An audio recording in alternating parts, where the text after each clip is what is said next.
میں ہوں محمد حنیف اور آپ دیکھ رہے ہیں نگری نگری چینل۔ اور اس وقت قسط نمبر 14 ماضی حال مستقبل باکو کے ہاسٹلز کا احوال ہے کہ باکو میں ہاسٹل کیا ہیں، ڈارمیٹری کیا ہے، اور باکو میں ہاسٹل کس قسم کے ہیں، اور ان کو جب ہم سلیکٹ کرتے ہیں، منتخب کرتے ہیں تو کن چیزوں کا خیال کرنا چاہیے۔ ہاسٹل وہ اسٹیبلشمنٹ ہے جو سیاحوں، طلباء اور کارکنوں کو کم قیمت پر کھانا اور رہائش فراہم کرتی ہے، اور اس میں ہوتی ہیں ڈارمیٹریز۔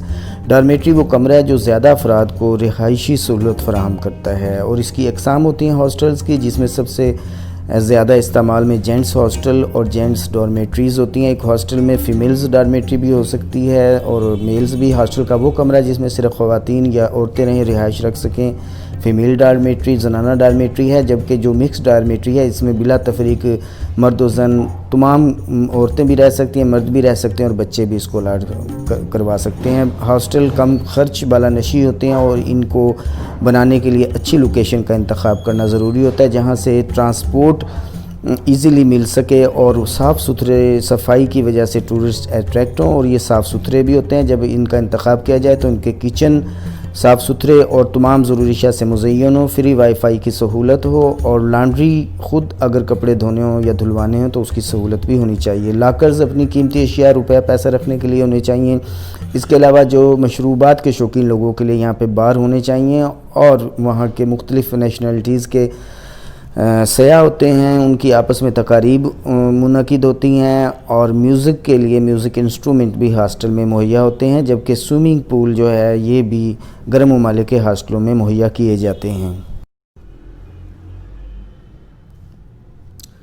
دولت تیل گیس سے مالا مال بحیرہ کیسپیئن کے کنارے بہت سی بندرگاہیں کام کر رہی ہیں، جس میں ایران کی استرا اور نو شہر ہے، جبکہ ترکمانستان کی ترکمان باشی، قازقستان کی آکتاؤ، داغستان روس کی ماخاچکالا ہے۔ آذربائیجان کی بندرگاہ باکو دارالحکومت بھی ہے، اس لیے بین الاقوامی برانڈز نے یہاں فیئر مارٹ اور دیگر 5 اسٹار پرتعیش ہوٹل قائم کیے ہیں۔ جدید تعمیرات میں فلیم ٹاور، میڈین ٹاور اور باکو کارپٹ سینٹر ہیں۔ قدیم شہر نوشیروان محل عہد رفتہ کی یادگار ہے۔ باکو شہر جدید پارک سے سجا ہے، یہ تعمیرات دیکھ کر آپ دنگ رہ جاتے ہیں۔ واحد بحیرہ کیسپیئن کی بندرگاہ ہے جو دارالحکومت بھی ہے اور مبہوت کرنے والی ہے۔ خوش قسمتی سے باکو میں یورپ کے سٹینڈرڈ کے بین الاقوامی ہاسٹلز قائم ہیں۔ انہی ہاسٹل کا ماضی حال مستقبل اس قسط کا عنوان ہے۔ 3 ہاسٹلز وہ ہیں جو ہم نے ذاتی طور پر وزٹ کیے، وہاں پہ رہائش اختیار کی، جیسے Amsterdam guest house, Baku guest house, white city. یہاں پر تقریباً 14 دن میرا قیام رہا۔ یہ روداد اور جائزہ انہی 14 دنوں کا ہے، جبکہ دیگر ہاسٹل جن کا جائزہ پیشی خدمت ہے وہ دیگر سیاحوں کی زبانی معلومات پر مبنی ہے۔ جہاں تک ساحل ہاسٹل کی بات ہے تو ساحل ہاسٹل میں بھی کچھ دیر کے لیے قیام رہا، اگرچہ بطور مہمان۔ ایک دوست ہمارے داؤد ہیں، ان کے پاس قسط کے آخر میں ہم سیاحت کے بعد بند ہونے والے ہاسٹل کا مالک کا انٹرویو بھی ہے، جس میں انہوں نے بیان کیا کہ ہاسٹل کے بزنس اب باکو میں زوال پذیر ہے، اور وہ آذربائیجان میں کاروبار کے متلاشی لوگوں کے لیے ان کا انٹرویو باعث عبرت ہے۔ گیسٹ ہاؤس وہ ہاسٹل باکو جہاں پر $3 سے لے کے $12 کی مالیت سے ڈارمیٹری اور پرائیویٹ روم مل سکتے تھے، اس کا احوال یہ ہے کہ ویسے تو پاکستانیوں نے باکو میں بہت سے ہاسٹلز اور اپارٹمنٹ کرائے پر لیے ہوئے ہیں اور دیے بھی ہوئے ہیں، لیکن یہ گیسٹ ہاؤس نسیمی جو شہر کے مرکز میں واقع ہیں پر موجود ہے۔ گیسٹ ہاؤس باکو، اس میں پرائیویٹ رومز اور ایک جینٹس ڈارمیٹری ہے۔ غسل خانے گیسٹ ہاؤس باکو کے بہت ہی صاف ستھرے اور گیسٹ ہاؤس کے شاہین شان اور خوبصورت کچن ہے۔ وائی فائی کی سہولت موجود ہے مفت میں، اور صاف تولیوں اور شو ریک کی سہولت بھی ہے۔ ڈارمیٹری میں سیاح اور پاکستانی کاروباری افراد ٹھہرتے ہیں، جبکہ پرائیویٹ روم میں صرف سیاح قیام پذیر ہیں۔ ایمسٹرڈیم ہاسٹل کے ریڈ لائٹ ایریا ڈسٹرکٹ کے کندہ الفاظ سے میں پریشان ہوا تو میں نے علی رضا صاحب سے درخواست کی تو انہوں نے ہمیں باکو گیسٹ ہاؤس کے اندر جگہ دی اور وہاں پہ خوش آمدید کہا۔ ہم نے اس ہاسٹل میں 7 دن قیام کیا۔ اب یہ گیسٹ ہاؤس بند ہے اور اس کی بندش کا احوال اسی قسط کے آخر میں بیان ہوا ہے۔ ایمسٹرڈیم ہاسٹل جہاں پہ رہائش کے لیے $6 تا $25 کا خرچہ ہوتا ہے، یہ ہاسٹل نسیمی مرکز کے شہر کے مرکز میں ہے اور بین الاقوامی معیار کا یہ ہاسٹل رات کو بڑا پر رونق ہوتا ہے۔ روسی ریاستوں سے آنے والے سیاح پرائیویٹ رومز اور مخلوط ڈارمیٹریوں میں ٹھہرتے ہیں، جبکہ دیگر جو طویل عرصہ سے قیام پذیر ہوں مردانہ ڈارمیٹریز اور صرف لیڈیز کی ڈارمیٹری بھی یہاں پر ہیں۔ وائی فائی کچن کی سہولت ہے، ناشتے کا انتظام یہاں پر نہیں ہے، یہاں کئی ایک ممالک کے سیاحوں سے ملاقات کی جا سکتی ہے، شور و غل والا ہاسٹل ہے اور یہ تنہا پسند لوگوں کے لیے مناسب نہیں۔ ہاسٹل میں ہر وقت سرخ روشنیاں جلتی ہیں، اسے ریڈ لائٹ ڈسٹرکٹ کا نام بھی دیا گیا، لیکن میں نے یہاں دیگر سیاحوں نے بھی ریڈ لائٹ ڈسٹرکٹ والی کوئی بات مشاہدہ نہیں کی، حتیٰ کہ ٹریولر ان ہری نامی خاتون جو بہت پردہ دار تھیں وہ بھی یہاں پر قیام کر کے گئی ہیں، انہوں نے بھی یہاں پہ صرف ناشتہ نہ ملنے کی شکایت کی ہے۔ مشہور سیاح انوم شبھم بھی اس ہاسٹل میں مہین قیام کر چکے، اس کی تعریف کر چکے ہیں۔ وائٹ سٹی ہاسٹل، یہاں پر قیام کا خرچ $3 سے لے کر ڈارمیٹری کا اور $12 پرائیویٹ روم کا ہے۔ مرکز شہر سے یہ ہاسٹل 5 کلومیٹر دور سپریم کورٹ کی خوبصورت بلڈنگ کے پہلو میں واقع ہے اور ساتھ ہی لو پارک یعنی محبت والا پارک بھی اس کے پہلو میں ہے۔ کچن، وائی فائی، دھلے تولیوں کی سہولت حاصل ہے، تنہائی پسند لوگوں کے لیے اچھی جگہ ہے، یہاں پہ شور و غل نہیں ہے۔ میٹرو بسز بھی یہاں آسانی سے مل جاتی ہیں اور قریب ہی کچھ ریسٹوران بھی ہے۔ افریقہ، ایران، پاکستان کے لوگ اس ہاسٹل میں ان سے ملاقات ہوئی، کاروباری لوگ زیادہ قیام کرتے ہیں، جبکہ ایک ایرانی انقلاب کے ستائے ہوئے بزرگ کی ہماری یہاں پہ قیام کے دوران ملاقات ہوئی جو اسی ہاسٹل میں رہائش رکھے ہوئے تھے۔ ساحل ہاسٹل، یہ ہاسٹل نسبتاً مہنگا ہے، جس کی قیمت رہائش کی $9 سے $24 ہے۔ یہ بحیرہ کیسپیئن کے کنارے اعلیٰ لوکیشن پر صاف ستھرا ہاسٹل ہے، جس میں بار، خود کپڑے دھونے والے وائی فائی کا انتظام اور کھانا بنانے کی سہولت تھی۔ ایئرپورٹ سے یہ 12 منٹ کی ڈرائیو پر ہے۔ اس ہاسٹل کو کوچ سرفنگ فرینڈ داؤد جو سندھ سے تعلق رکھتے تھے ان سے ملنے گئے اور یہیں پر لنچ کیا، اور داؤد سے سندھ سے آئے ہوئے مختلف ممالک کے دوستوں سے یہاں ملاقات ہوئی۔ یہ ہاسٹل دیگر ہاسٹل کی نسبت زیادہ دیدہ زیب کشادہ ہے، یہاں رہائش پذیر نوجوان مرد و خواتین نسبتاً مہذب ہیں اور یورپ کے بیک پیکر یہاں پر قیام کرتے ہیں۔ یہاں ناشتہ مہیا نہیں ہوتا، جبکہ کچن میں رہائش پذیر افراد یا گروپس اپنا کھانا خود تیار کر سکتے ہیں۔ سیلف لانڈری، وائی فائی اور ٹاول کی سہولت ہے، بار بھی موجود ہے۔ آذری ہاسٹل میں یہاں قیام کے لیے روزانہ $8 سے $23 میں کمرہ بک کیا جا سکتا ہے۔ $8 ڈارمیٹری کا کرایہ ہے۔ یہ بلبل ایو پر واقع ہے اور فضولی پارک اور کنسرٹ یہاں پر قریب ہے۔ بالٹ تھیٹر بھی قریب ہے۔ مرکزی شہر نسیمی ہے، مہنگا ہاسٹل ہے، یہاں حاضری کھانے اور خرچے کا لطف اٹھایا جا سکتا ہے۔ آمد سے قبل اطلاع دینا ضروری ہے۔ یہ ہاسٹل ایک عصری تعمیر کا نمونہ ہے اور گراؤنڈ فلور پر واقع ہے۔ اسی طرح کاراباؤ بیک پیکر ہاسٹل، جہاں پر $13 سے لے کر $1310 پاکستانی سے لے کر $2810 پاکستانی کے درمیان ایک رات کے لیے رہائش ملتی ہے۔ یہ معاشرت پسند لوگوں کا ہاسٹل شہر باکو کے مرکز میں واقع ہے اور سیاح بتاتے ہیں کہ اس ہاسٹل کے مکی اکثر پارٹیاں کرتے ہیں۔ ضرورت مند سیاح کے لیے یہاں پر بار کی سہولت ہے، انڈور گیمز کا اہتمام ہے اور فیس اسٹوڈیو میں یہ ہاسٹل واقع ہے۔ ہاسٹل ورلڈ پر بکنگ کی سہولت ہے۔ مکس ڈارمیٹری $1310 جبکہ ڈبل بیڈ علیحدہ کمرہ $2810 فی دن کے حساب سے مہیا ہے۔ موسم سرما میں ہاسٹل کے بارے میں شکایت نہیں ملی، جبکہ گرمیوں میں شکایت ہے کہ یہاں پہ گرمی بھی زیادہ ہے اور مچھر بھی زیادہ ہوتے ہیں۔ لانڈری، کچن، بار کی سہولت موجود ہے۔ انگریزی خواں سٹاف استقبالیہ پر موجود ہوتا ہے۔ اکانومی ہاسٹل باکو، یہ $3 سے ڈارمیٹری یہاں پر بک کی جا سکتی ہے۔ یہ ہاسٹل شہر سے دور واقع ہے اور کم قیمت کی وجہ سے یہاں پر سیاح اس کو پسند کرتے ہیں۔ لانڈری کی سہولت ہے، یہاں پہ پاکستانی بھی کافی تعداد میں ملاقات بھی ہو سکتی ہے جو ٹھہرتے ہیں اور ضروری نقشے ہاسٹل میں آویزاں ہیں۔ مین اسٹریٹ ہاسٹل، یہ ہاسٹل $6 سے $24 تک میں بک ہوتا ہے۔ $6 ڈارمیٹری کی قیمت ہے جبکہ $24 کمرہ کی قیمت ہے۔ 50 نظامی پر موجود ہے اور یورپی اور ایشیائی دونوں قسم کے سیاح یہاں پر ٹھہرتے ہیں، ان سے ملاقات ہو سکتی ہے۔ شیئر لاؤنج، وائی فائی، صاف ستھرے کمرے، ٹائلٹس، کچن، سیلف لانڈری کی سہولت موجود ہے۔ باکو ہوم ہاسٹل $6 تا $12، یہ ہاسٹل بک کیا جا سکتا ہے۔ یہ ہاسٹل بیسمنٹ میں مرکز شہر کے قریب واقع ہے۔ زیادہ سیاحوں نے صفائی ستھرائی اور کم قیمت کی تعریف کی، جبکہ کچھ کا کہنا ہے کہ یہاں صفائی کی کمی ہے اور بیسمنٹ میں ہونے کی وجہ سے ہاسٹل میں بدبو آتی ہے، اور لانڈری، وائی فائی کی کچن کی سہولت یہاں پر مہیا ہے۔ تصویر میں نظر آ رہے ہیں جناب علی رضا صاحب، اور یہ ہے ان کا باکو گیسٹ ہاؤس جو تصویر میں جہاں پہ ہم نے رہائش اختیار کی۔ آئے ان کا انٹرویو دیکھتے ہیں کہ وہ ہاسٹل کے بزنس میں پہنچنے والے نقصان کے بارے کیا کہتے ہیں۔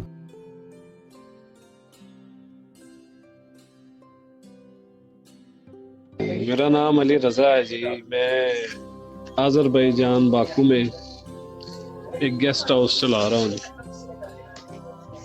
جی۔ میں تو فی الحال یہاں پہ آذربائیجان میں ایز اے ویزے پہ آیا تھا، اور بزنس کرنے کے لیے ہی آیا تھا، اور سرچ کرنے کے لیے آیا تھا۔ میں نے کہا دیکھیں گے کیا کچھ سمجھ میں آتا ہے، کیا سمجھ میں آتا ہے، جس طرح کا ماحول ہوگا، جس طرح بزنس سٹارٹ ہوگا اس طرح کا کر لیں گے۔ تو تقریباً 2 مہینے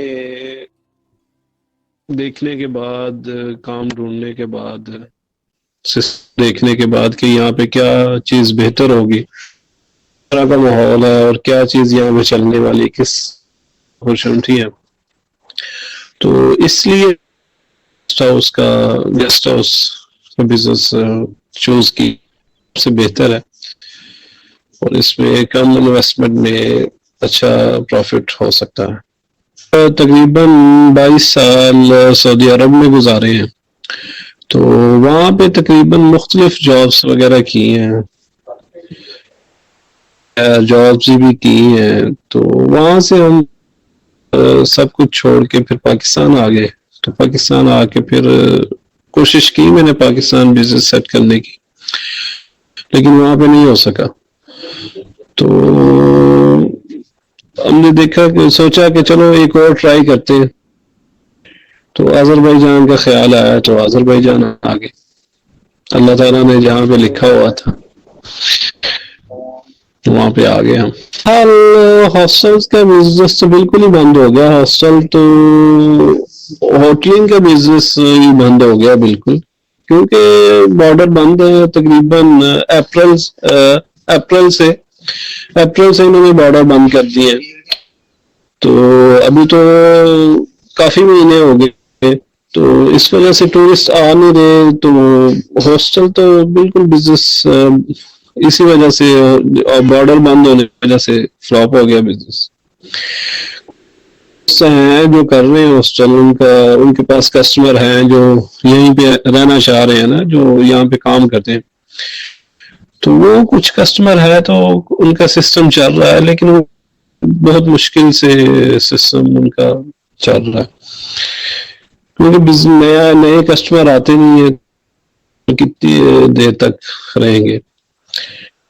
ابھی جو پھنسے ہوئے ہیں، جو نہیں جا سکتے کسی دوسرے شہر یا واپس نہیں جا سکتے، تو وہ یہاں پہ رہ رہے ہیں، اور تو کوئی سسٹم ہاسٹل کا بھی تو، اور تو سسٹم بالکل بند ہو گیا یہاں۔ نہیں، اس کا اصل جی یہ ہے کہ انہوں نے جنگ کی وجہ سے رات 9 بجے سے لے کے صبح 6 بجے تک کرفیو لگا دیا تھا انہوں نے، جنگ کی وجہ سے۔ تو مین جو فرق پڑا ہے جو بزنس پہ، وہ لاک ڈاؤن اور بارڈر بند ہونے کی وجہ سے ہی پڑا ہے، کیونکہ نہیں تو سامان بھی جو مثلا کہ باہر سے ان کا آتا ہے، ایکسپورٹ بھی بند ہے، امپورٹ بھی بند ہے، تو باہر سے بھی سامان نہیں آ رہا، تو اس وجہ سے مین وجہ جو ہے وہ وائرس کی وجہ سے ہی زیادہ فرق ان کو وائرس کی وجہ سے ہی پڑا۔ جنگ کی وجہ سے تو اتنا ان کو، یہ صرف انہوں نے 9 بجے سے لے کر صبح 6 بجے تک کا لاک ڈاؤن کرفیو انہوں نے کیا ہوا تھا جنگ کی وجہ سے۔ تو فی الحال بند کر دیا میں نے گیسٹ ہاؤس جی۔ کسٹمر نہیں تھے، کسٹمر بارڈر کافی تقریباً 7-8 تھے، تو نئے کسٹمر نہیں آ رہے، تو کچھ یہاں کے جو آنر تھے، جو مالک تھے، انہوں نے رینٹ پہ کچھ نہیں دی، تو اس وجہ سے بند کرنا پڑ گیا۔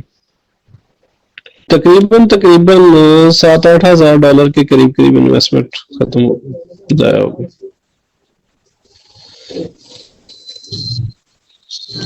جی جی جی جی کرونا کی وجہ سے جی فی الحال ان کا کوئی صرف اور صرف کرونا کی وجہ سے اپنے کچھ منتھلی انہوں نے دیے تھے جب لاک ڈاؤن تھا مکمل. ابھی تو فی الحال تقریباً 3 مہینے ہو گئے لاک ڈاؤن کو, تو صرف اور صرف اپنے شہریوں کو انہوں نے کچھ نہ کچھ کھانے پینے کی اشیاء اور منتھلی جو ان کا پیکج ہوتا ہے ایک گھر کا پیکج اپنے شہریوں کو دیا. فارنرز کو تو کچھ بھی نہیں, جو بزنس کر رہے تھے ان کو تو فی الحال انہوں نے کوئی سہولتیں وغیرہ نہیں دی. بس یہ ہے کہ سہولتیں اس وجہ سے دی ہے کہ جن کے ویزے ایکسپائر ہو ایکسٹینشن دے دی, اور دی تھی تو اس کے بعد پھر انہوں نے فری ہینڈ کر دیا.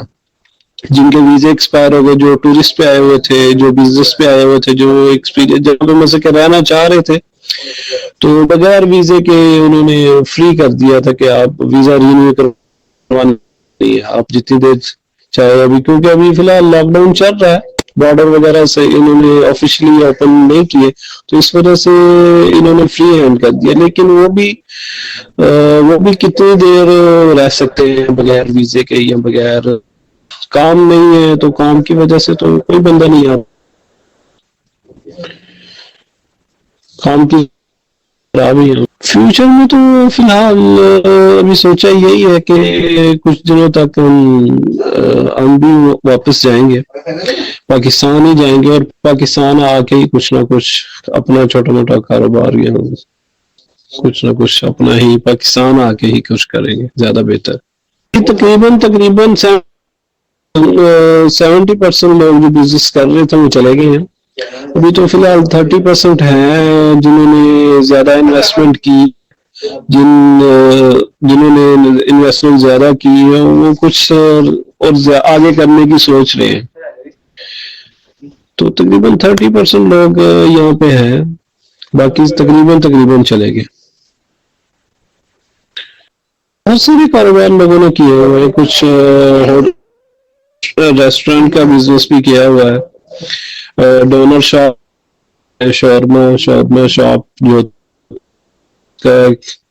اس کا بزنس بھی ہے. پھر اور بھی ہوٹل میں کچھ لوگوں نے ہاسٹل بھی ہیں, کسٹمر ہے, پرانے کسٹمر رکے ہوئے وہ ہاسٹل بھی چلا رہے. اور کافی سارے جاب جیسے کار واش کی جاب ہے, کار واش کا بزنس ہے, اور ڈرائیونگ کا کافی سارے جو جن کو سمجھ میں آ رہا ہے وہ لوگ رکے ہوئے ہیں یہاں پہ. عظمتیں تو یہاں پہ بالکل نہیں ہے, اپرچونٹی بھی نہیں ہے, اور کچھ بھی نہیں ہے, جابز میں کچھ ملتا بھی نہیں ہے.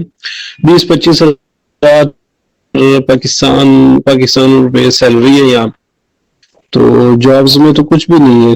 جو بھی رکے ہوئے ہیں وہ بزنس مین ہی رکے ہوئے ہیں, جن کا اپنا بزنس اپنا سیٹ اپ ہے, رکے ہوئے ہیں.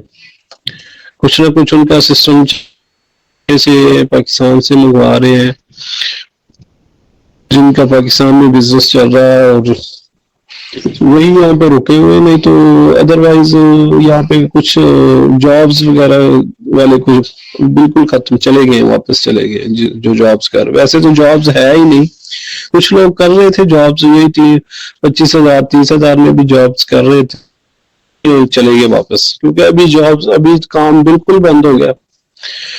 تو کافی مشکل پیش آئی سب کو, تو سارے واپس چلے گئے.